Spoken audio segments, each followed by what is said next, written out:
Assalamualaikum warahmatullahi wabarakatuh. Selamat pagi anak-anak. Bagaimana kabarnya kalian hari ini? Alhamdulillah, jika kabar kalian hari ini sangatlah baik, begitu pula juga dengan kabar ibu hari ini sangat baik dan sangat bersemangat sekali untuk melanjutkan pembelajaran PPKN kita pada pagi hari ini. Nah, sebelum pembelajaran itu sendiri dimulai, alangkah lebih baiknya jika kita mengawali pembelajaran pada pagi hari ini dengan berdoa terlebih dahulu. Silakan ketua kelas untuk memimpin berdoa.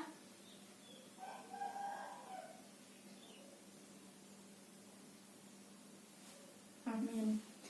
Terima kasih bagi ketua kelas yang sudah memimpin berdoa pada pagi hari ini sebelum kita mengawali pembelajaran kita. Nah, sebelum pembelajaran kita sendiri ini dimulai, Ibu akan mengecek presensi kalian. Coba hari ini siapa di kelas ini yang tidak masuk? Tidak ada, berarti kita semua siap melaksanakan pembelajaran ini dengan siswa yang tidak ada yang absen ya. Nah, sebelumnya Ibu akan bertanya ke kalian semua, apakah kalian semua di kelas ini sudah siap menerima pembelajaran pada pagi hari ini? Bagus sekali jika kalian semua sudah siap untuk melaksanakan pembelajaran pada pagi hari ini.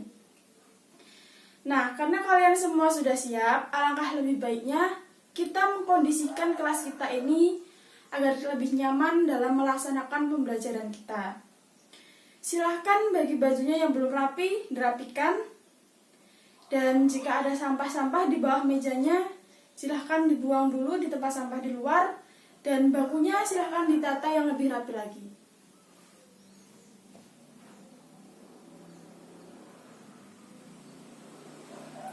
Ya, jika sudah rapi seperti ini kan kita lebih nyaman dalam melaksanakan pembelajaran itu sendiri. Selanjutnya, silahkan siapkan buku-buku pelajaran kalian. Baik, ada buku pelajaran, buku paket, semua disiapkan di meja. Sekali.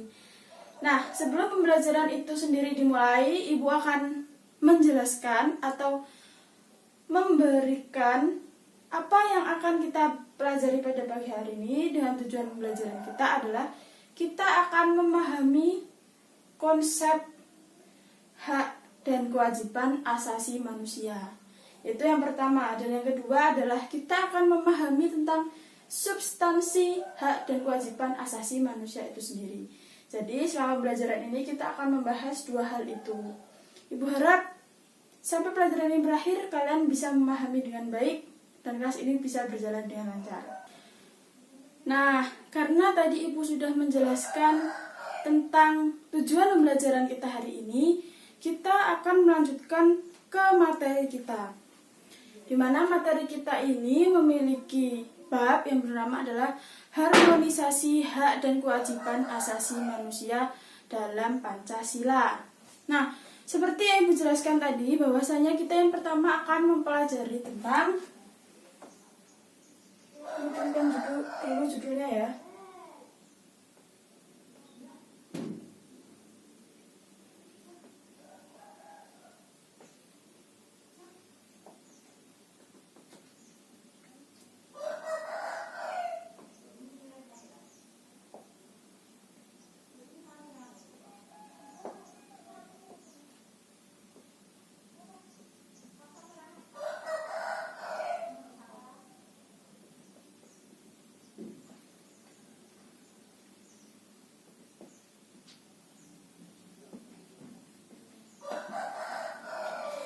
Nah, yang pertama adalah kita akan mempelajari tentang konsep hak dan kewajiban asasi. Tentunya kita akan membahas dulu apa itu hak asasi manusia dan apa itu kewajiban asasi manusia. Nah, yang pertama kita akan bahas adalah tentang hak asasi manusia atau yang biasa disingkat dengan HAM. Tentunya kalian semua di sini pasti sudah pernah mendengar kata HAM itu apa, ya kan? Ya, benar sekali. Dan pasti kalian juga sudah tahu, meskipun baru sedikit, tentang hak asasi manusia itu apa. Coba salah satu siapa yang bisa menjelaskan tentang HAM itu siapa? Ya? Nah, menurut teman kalian ini, HAM adalah suatu hak asasi yang dimiliki dan ada dalam diri manusia. Nah, penjelasan tersebut tidaklah salah. Jadi, hak asasi manusia ini memang benar bahwasanya adalah suatu hak yang dimiliki oleh manusia itu sendiri. Nah, kenapa kemudian disebut sebagai asasi? Sebelumnya, kalian bisa melihat dalam buku kalian bahwa di situ terdapat 3 fakta utama. Di mana yang pertama adalah di situ tertuliskan bahwa seseorang tidak boleh menghilangkan nyawa orang lain. Yang kedua, seseorang itu yang kedua adalah tidak ada satupun negara yang ingin dijajah. Bahkan negara-negara yang pernah terjajah itu pun pastinya menginginkan suatu kemerdekaan untuk negaranya itu. Dan yang ketiga adalah tidak ada satupun manusia yang tidak ingin hidup sejahtera. Jadi, dari 3 pembahasan itu tadi, atau fakta yang tertulis dalam buku kalian itu tadi, bahwa 1, manusia tidak boleh menghilangkan nyawa orang lain. Bahkan nyawanya sendiri, atau nyawa kalian sendiri tidak boleh dihilangkan. 2, negara tidak ada yang ingin dijajah, dalam artian mereka ingin bebas dan merdeka. Dan 3, adalah tidak ada satupun orang yang ingin hidup sengsara. Dalam arti lain adalah mereka menginginkan suatu kesejahteraan. 3 hal atau 3 fakta tersebut disebut sebagai suatu dasar, di mana dasar tersebutlah yang disebut sebagai hak asasi.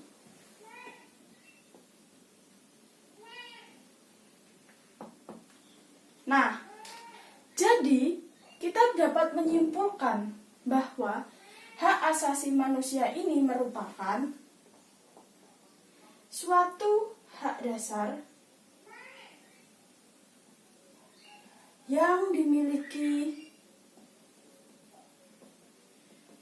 oleh manusia.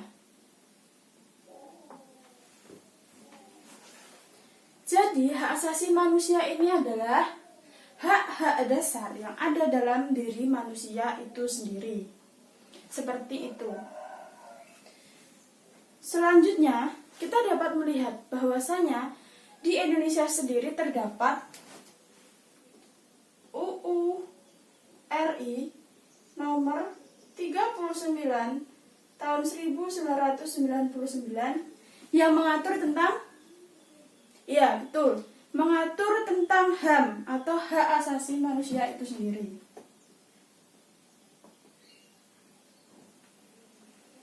Dalam undang-undang ini juga dijelaskan tentang arti hak asasi manusia itu sendiri secara terperinci, seperti itu.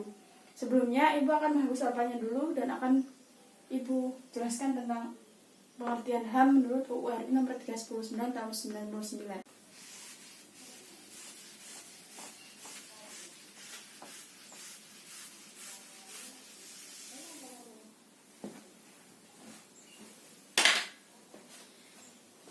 Jadi pembahasan kita tadi ada di UU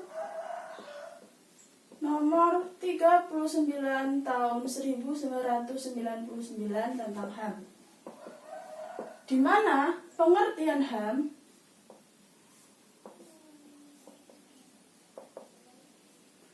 ini merupakan seperangkat hak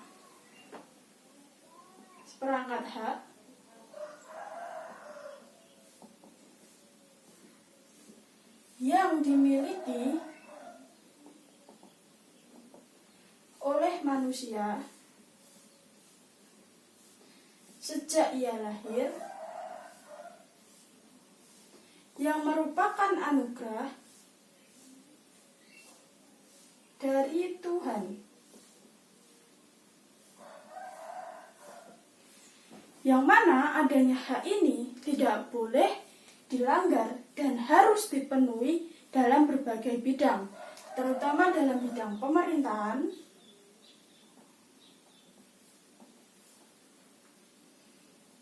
dalam hukum,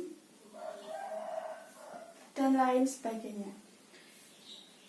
Jadi tidak boleh adanya suatu pelanggaran atau tidak kepenuhan terhadap HAM ini dalam seluruh bidang yang ada dalam kehidupan kita sehari-hari. Jadi intinya adalah HAM ini dimiliki oleh setiap orang. Jadi tidak hanya satu orang saja yang memiliki HAM, tetapi semua orang memiliki hak asasi manusia ini.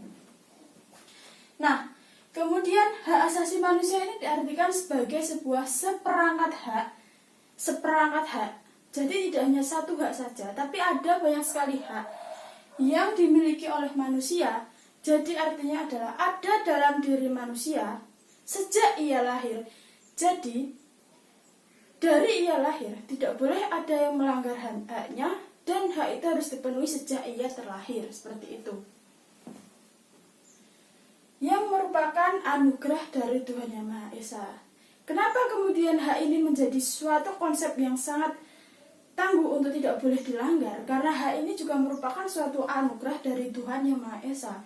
Dimana jika kita ketahui Tuhan itu sendiri merupakan pencipta, jika dalam konsep keagamaan kita sehari-hari, dan itu merupakan anugerah dari Tuhan, seperti itu. Jadi adanya hak asasi manusia ini harus dijunjung dengan sangatlah tinggi.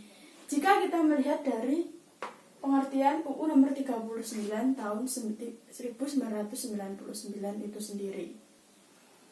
Nah, selain pengertian hak asasi manusia menurut UU nomor 39 tahun 1999, juga terdapat beberapa pakar yang menyebutkan tentang pengertian dari hak asasi manusia itu sendiri atau konsep dari hak asasi manusia itu.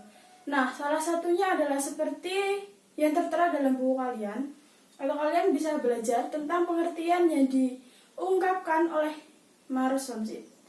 Marson itu sendiri mengungkapkan bahwa hak asasi manusia ini merupakan menjadi dua konsep.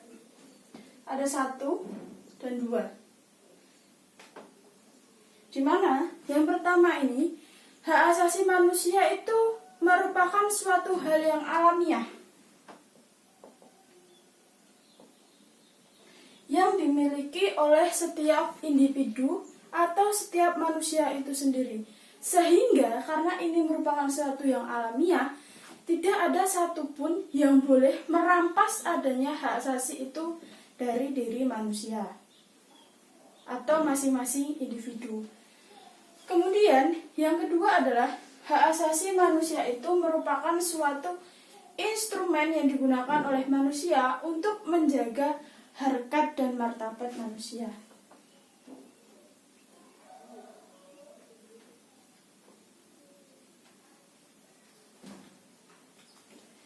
Kenapa adanya hak asasi manusia ini merupakan suatu hal untuk menjaga martabat, harkat dan martabat manusia itu sendiri? Karena hak asasi manusia ini merupakan seperti yang dijelaskan tadi, bahwa sesuatu yang mendasar bagi manusia dan tidak boleh direnggut oleh siapapun, dihilangkan dan dilanggar. Jadi ini merupakan suatu bentuk bagaimana seorang manusia itu dapat menjaga harkat dan martabatnya ini juga dari hak asasi manusia itu sendiri. Nah, karena kita sudah mengetahui tentang konsep atau pengertian dari hak asasi manusia itu sendiri, sebenarnya hak asasi manusia itu juga memiliki ciri-ciri khusus. Nah, di sini siapa yang sudah tahu apa ciri dari hak asasi itu sendiri? Namanya Ibu hapus dulu papanya.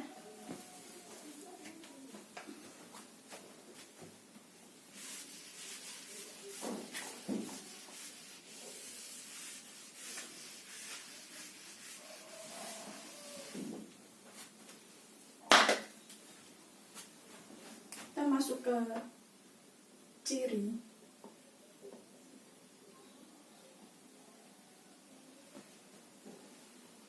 Silahkan, mungkin masih ada yang ingat dulu pernah dijelaskan tentang ciri dari hak asasi manusia itu sendiri.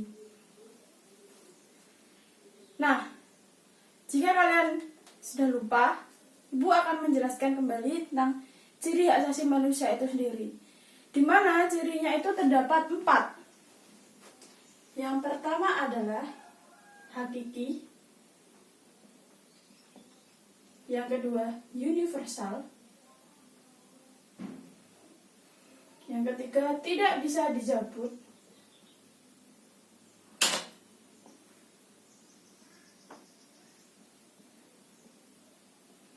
yang keempat tidak bisa dibagi.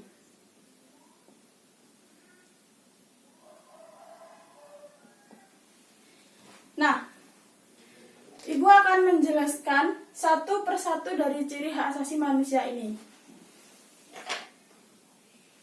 Jadi yang pertama adalah bersifat hakiki. Hakiki itu sendiri apa artinya? Hakiki ini artinya adalah bahwa hak asasi manusia ini merupakan suatu hak yang ada sejak lahir. Jadi, dalam artiannya adalah hak asasi manusia ini dimiliki oleh setiap individu atau masing-masing individu sejak ia lahir. Jadi hal itu dimaksudkan secara hakiki. Kemudian yang kedua adalah bersifat universal. Dimana kalau kita ketahui sendiri bahwasanya universal itu artinya adalah menyeluruh. Dalam artian hak asasi manusia ini tidak hanya dimiliki oleh satu orang saja seperti yang Ibu jelaskan tadi. Tetapi hak asasi manusia ini dimiliki oleh setiap orang. Saya memiliki hak asasi manusia. Kamu memiliki hak asasi manusia. Kita semua memiliki hak asasi manusia. Dan bahkan seluruh orang di dunia ini memiliki hak asasi manusia. Oleh sebab itu, adanya hak asasi manusia ini dicirikan dengan universal, di mana hak asasi manusia ini dimiliki oleh semua orang dan didapatkan oleh semua orang. Karena pada hakikatnya kita ketahui bahwa hak asasi manusia ini dibawa oleh seseorang dari lahir dan merupakan suatu anugerah. Jadi, semua orang memiliki hak asasi manusia itu sendiri. Oleh sebab itu, hak asasi manusia disebut universal. Sampai sini paham? Baik, bagus sekali jika kalian masih paham dan masih bisa mengikuti pelajaran sampai detik ini. Yang ketiga adalah tidak bisa dicabut. Artinya adalah hak asasi manusia ini tidak boleh dipindah tangankan ke siapapun atau tidak boleh diambil oleh siapapun, tidak boleh direnggut oleh siapapun. Dalam artian adalah ketika seseorang menginginkan suatu hak kita tidak terpenuhi atau dalam artian merenggut hak yang kita miliki, berarti seseorang tersebut sudah melaksanakan yang namanya pelanggaran hak asasi manusia terhadap kita. Contohnya adalah kita memiliki hak hidup, di mana kita sendiri sebagai manusia memiliki keinginan untuk mempertahankan hidup kita. Ketika seseorang merenggut hak kita untuk hidup, hal tersebut tidak dibolehkan. Justru hal itu akan menjadi suatu pelanggaran terhadap hak asasi itu sendiri. Oleh sebab itu, adanya hak asasi manusia tidak bisa dicabut atau direnggut oleh seseorang lainnya. Dan yang keempat adalah hak asasi manusia tidak bisa dibagi. Artinya adalah hak asasi manusia ini dimiliki oleh setiap manusia di seluruh sektor kehidupan. Kita tidak bisa membagi hak untuk ini, tetapi kita punya hak penuh dalam semua aspek itu sendiri. Baik dalam bidang ekonomi, sosial, budaya, semuanya. Kita sepenuhnya punya hak asasi manusia itu. Seperti itu. Nah, dari penjelasan yang sudah Ibu sampaikan tadi tentang konsep hak asasi manusia, juga tentang ciri-cirinya, kita tahu bahwasanya Tuhan menciptakan kita, manusia, itu tidak hanya sekedar sebagai manusia. Tetapi dapat kita ketahui bahwa Tuhan juga memberikan kita seperangkat hak yang dimana orang lain bisa menghargai dan menghormati kita. begitu pula kita bisa menghormati dan menghargai orang lain. Itu sebabnya adanya konsep hak asasi manusia ini merupakan suatu bentuk penghormatan yang paling baik untuk manusia itu sendiri.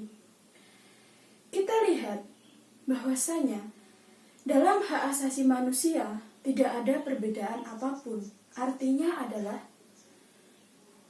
saya punya hak asasi tentunya. Dan kalian juga memiliki hak asasi manusia. Seperti contoh ini, bersifat universal, berlaku untuk semua. Di situ terlihat bahwasanya tidak ada perbedaan satupun tentang hak asasi manusia. Setiap orang memiliki hak asasi manusia yang harus kita hargai. Di sana tidak memandang bagaimana hak asasi manusia ini bekerja atau berlaku untuk orang-orang yang berbeda kulit dengan kita, untuk orang yang tidak seagama dengan kita, dan lain sebagainya. Hak asasi manusia tidak memandang semua itu, tetapi hak asasi manusia kembali lagi bahwa ini bersifat hakiki, universal. Berjadikan hakiki, universal, tidak bisa dicabut dan tidak bisa dibagi.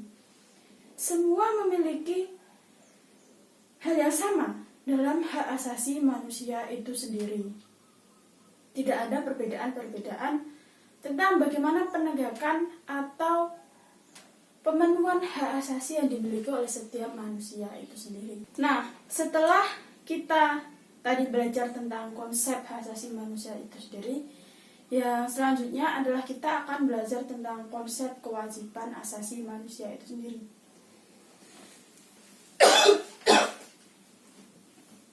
Ibu hapus dulu ya papanya.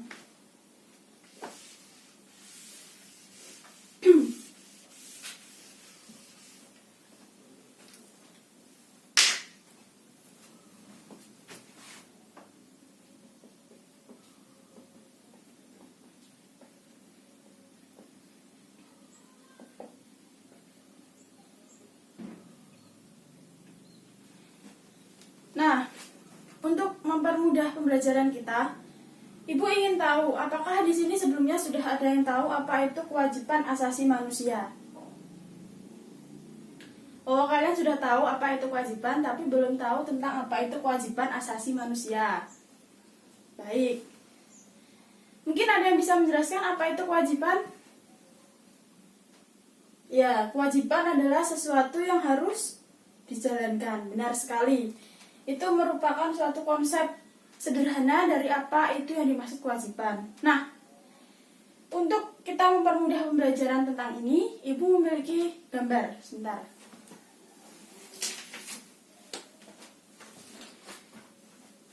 Di sini ada dua gambar. Mohon maaf sebelumnya karena ini pengertiannya salah. Ada dua gambar, di mana ini merupakan gambar yang prinsipnya sama ya. Ada yang tahu ini gambar apa? Ya benar, ini merupakan gambar dari siswa yang sedang bersih-bersih. Ya, membersihkan sekolah. Ya, kerja bakti sama saja. Ya, jadi ini merupakan gambar dari adanya bentuk kerja bakti di lingkungan sekolah. Nah, kemudian apa hubungannya Ibu memberikan gambar ini dengan kewajiban asasi manusia? Jadi, benar sekali bahwasanya kewajiban itu merupakan sesuatu yang harus dilaksanakan atau dikerjakan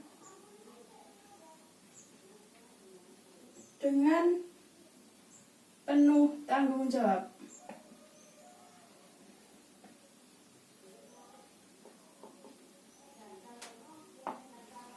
Ini pengertian dari kewajiban. Lalu, apa itu pengertian kewajiban asasi manusia? Seperti hak asasi manusia itu sendiri yang bisa dilihat pengertiannya dari UU nomor 39 tahun 1999 tentang HAM. Kewajiban asasi manusia ini merupakan suatu kewajiban yang harus dilakukan untuk kita mendapatkan hak asasi manusia itu sendiri. Jadi, jika diartikan adalah suatu hal atau sesuatu yang harus dilaksanakan atau dikerjakan dengan penuh tanggung jawab yang berkaitan dengan hak asasi manusia itu sendiri. Karena kita tahu bahwa apabila kita ingin mendapatkan hak asasi kita, kita juga harus melaksanakan kewajiban asasi kita. Nah, kemudian apa hubungannya dengan gambar tadi? Tentunya, gambar tadi merupakan suatu contoh bahwasanya membersihkan sekolah adalah kewajiban asasi yang dimiliki oleh seorang siswa. Karena, seperti yang kita ketahui bahwa dirinya sudah mendapatkan hak asasi, mendapatkan pendidikan, mendapatkan fasilitas yang baik dari sekolah. Tentunya, ia juga harus melaksanakan kewajiban agar antara hak dan kewajiban berjalan selaras. Seperti itu.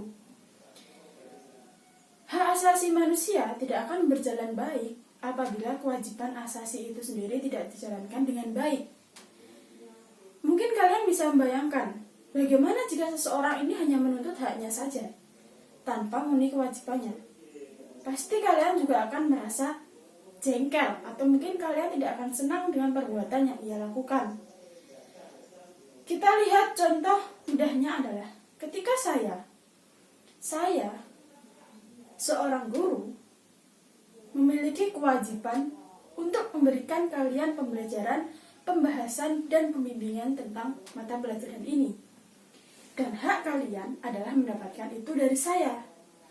Ketika saya tidak menjalankan kewajiban itu, tapi saya menuntut hak saya, kalian pasti juga tidak akan mendapatkan hak kalian dengan baik ketika saya tidak menjalankan kewajiban saya. Seperti itu. Jadi, adanya kewajiban dan hak ini selalu berjalan berkesinambungan.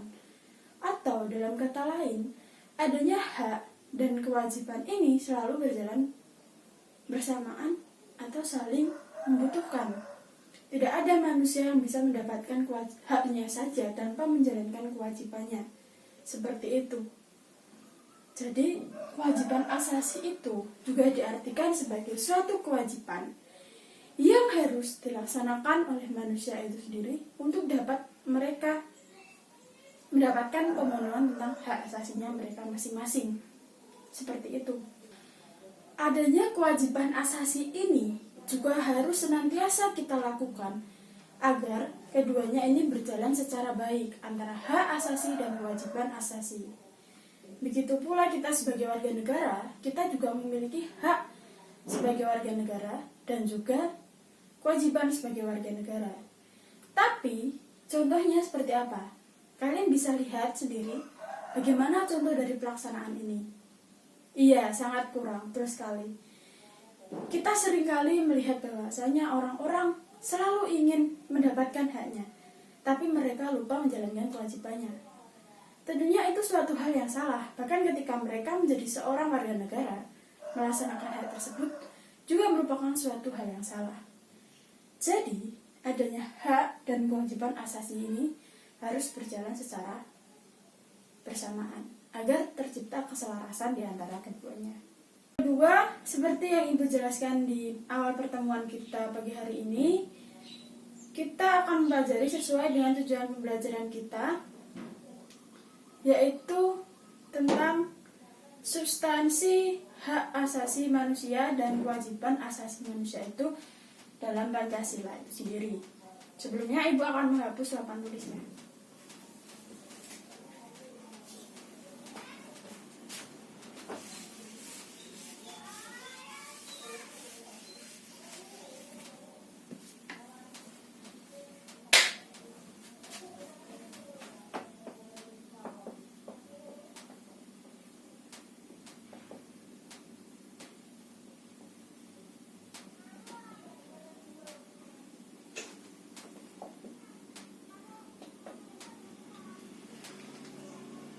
Nah, tadi sudah kita pelajari bahwasanya adanya hak dan kewajiban ini merupakan sesuatu yang dimiliki oleh manusia dan bersifat universal atau dimiliki oleh setiap manusia tanpa adanya suatu perbedaan apapun. Artinya adalah setiap manusia itu memiliki hak asasi dan kewajiban asasinya masing-masing. Nah, tentu saja dalam pemenuhan kedua hal tersebut juga diatur oleh negara. Di mana dalam pengaturannya ini negara tidak semata-mata memberikan aturan atau mengeluarkan suatu aturan yang tidak sesuai dengan apa yang ada di dalam bangsa ini. Oleh sebab itu, negara mengatur adanya ini dalam suatu ideologi. Nah, coba kalian sebutkan apa ideologi yang dimiliki oleh bangsa Indonesia. Nah, betul sekali. Ideologi yang dimiliki oleh bangsa Indonesia adalah ideologi Pancasila.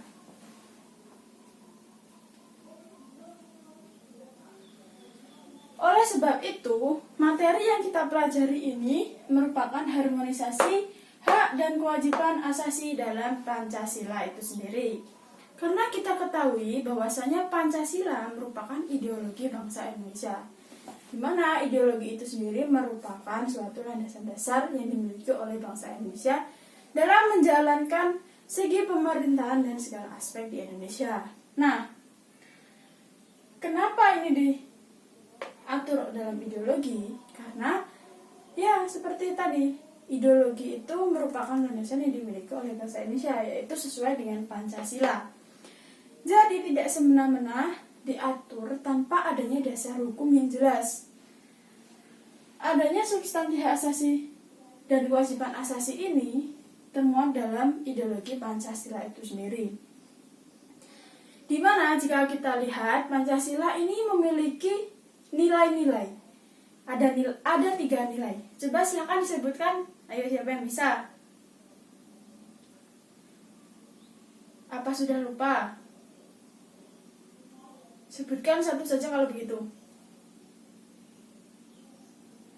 Iya, salah satunya betul yang disebutkan teman kalian. Ada nilai dasar. Yang kedua adalah nilai. Kalian lupa semua. Yang kedua adalah nilai instrumental.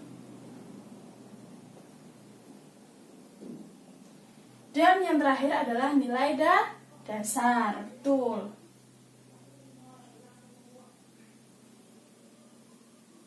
Kan nilai dasar sudah ditulis. Yang ketiga adalah nilai praktis.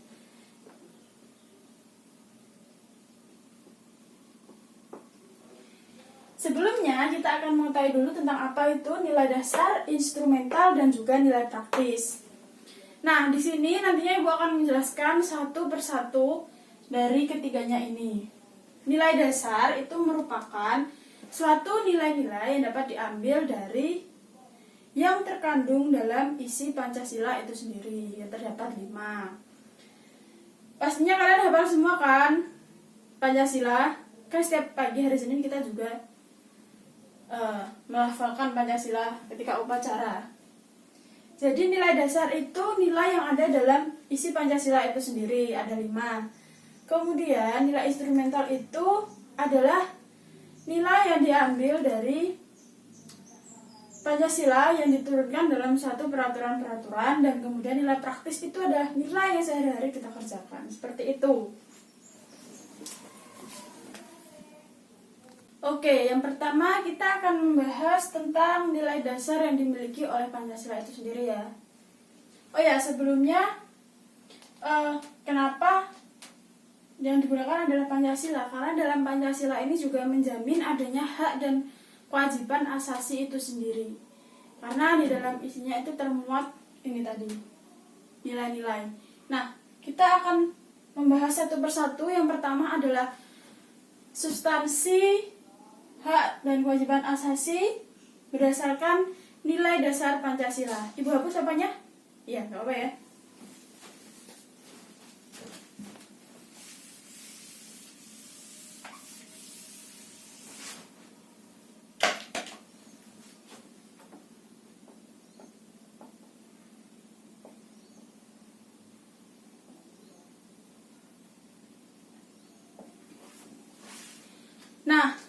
tadi kan sudah dijelaskan bahwa nilai dasar Pancasila itu merupakan nilai-nilai yang terkandung dari isi Pancasila itu sendiri. Jadi nilai dasar Pancasila itu didapatkan dari mana? Yaitu dari kelima sila yang dimiliki oleh Pancasila itu sendiri. Coba kita sebutkan nilai-nilainya. Yang pertama adalah nilai ketuhanan.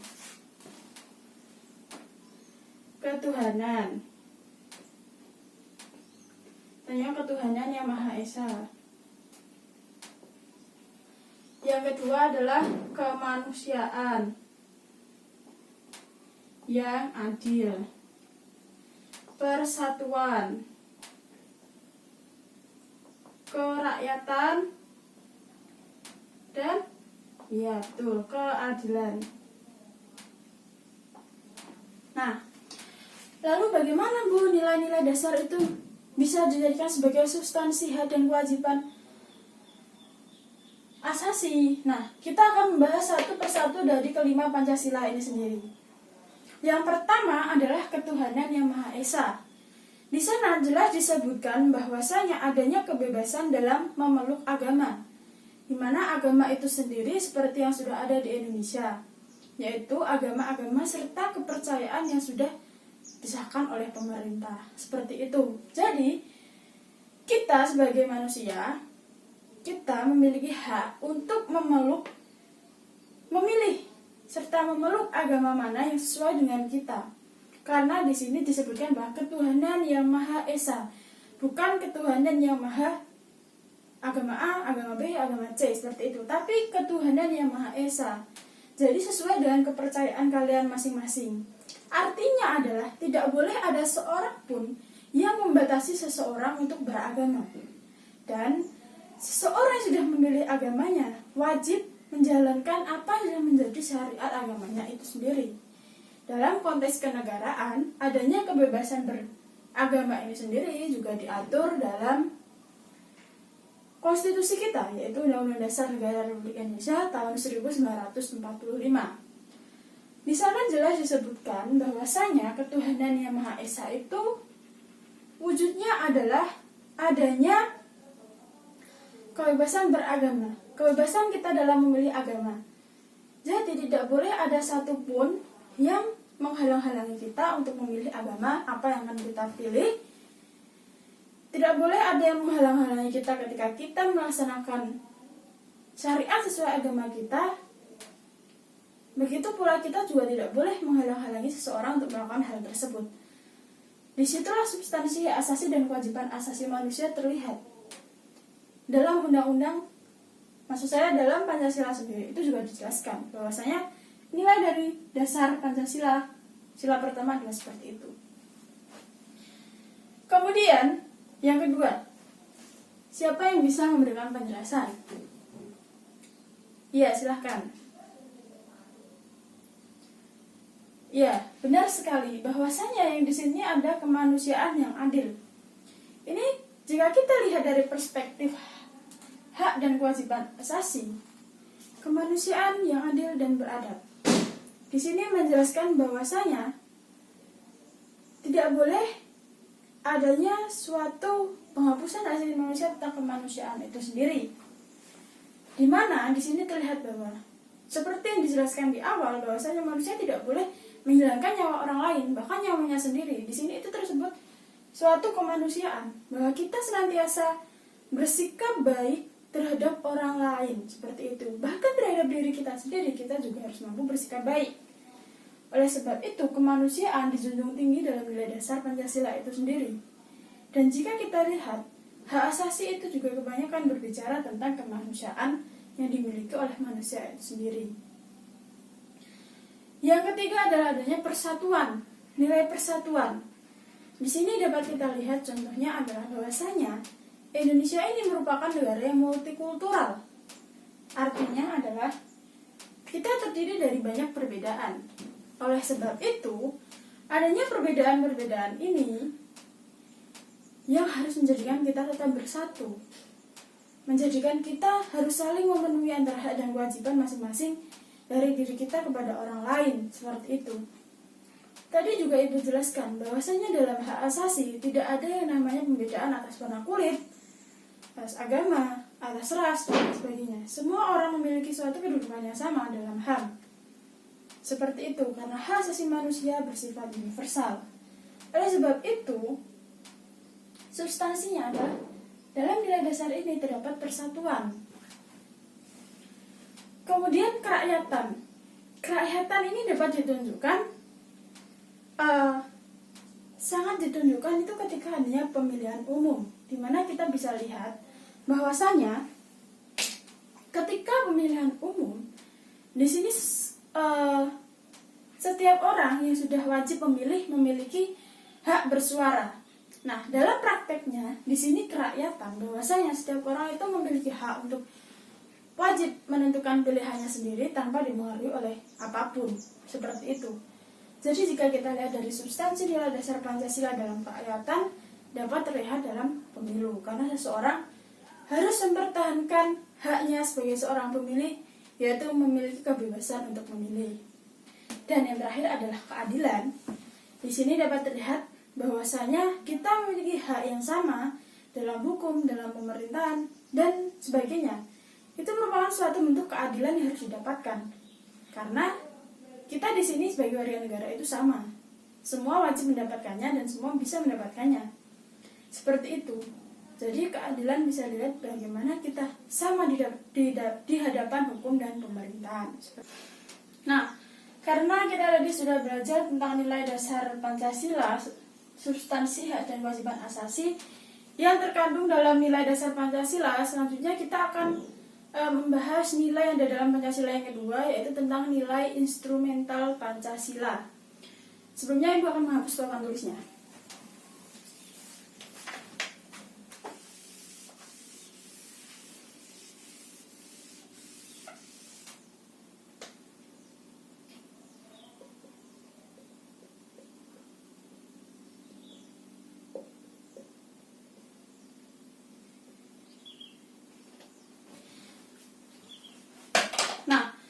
Nilai instrumental ini sendiri apa? Nilai instrumental ini merupakan penjabaran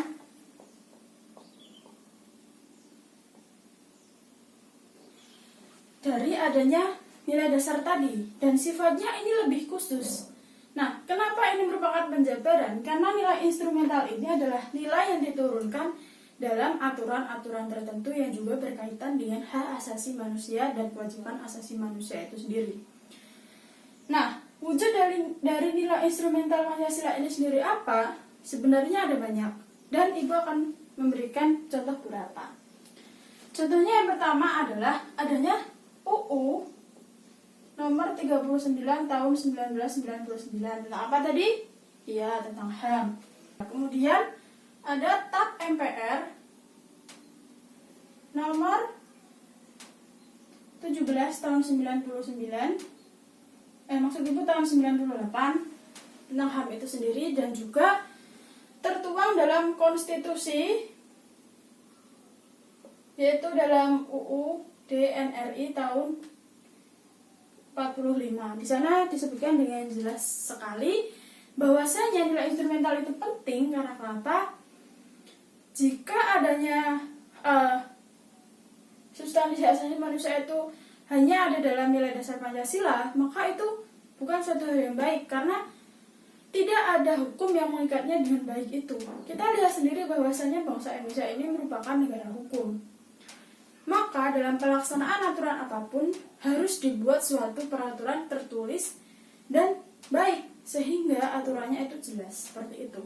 Nah, karena kita sudah membahas tentang berbagai hal tadi, tentang harmonisasi hak dan kewajiban asasi dalam Pancasila, karena waktu pelajaran kita hari ini sudah habis, untuk nilai praktisnya silahkan kalian mempelajari sendiri, dan kemudian kalian bisa menulis apa saja nilai praktis dan contohnya dalam bentuk Word.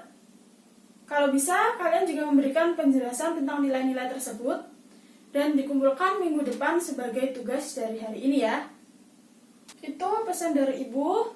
Jadi kita tadi sudah belajar banyak tentang konsep hak asasi itu yang merupakan hak dasar yang dimiliki oleh setiap manusia yang merupakan anugerah dari Tuhan yang memiliki ciri-ciri. Kemudian kita belajar tentang kewajiban asasi itu apa.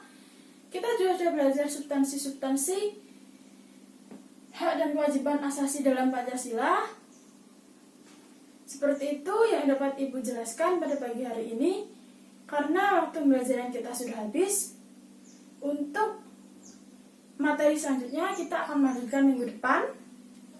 Kalian jangan lupa mengerjakan tugas yang Ibu berikan tadi. Juga jangan lupa belajar, tetap semangat dalam menjalani pembelajaran. Sampai di situ pelajaran kita hari ini. Kurang lebihnya Ibu mohon maaf sebesar-besarnya. Mari kita tutup pembelajaran hari ini dengan bacaan alhamdulillah bersama-sama. Alhamdulillahirrahmanirrahim. Ibu akhiri sampai di sini. Sampai berjumpa di pertemuan selanjutnya. Terima kasih. Wassalamualaikum warahmatullahi wabarakatuh.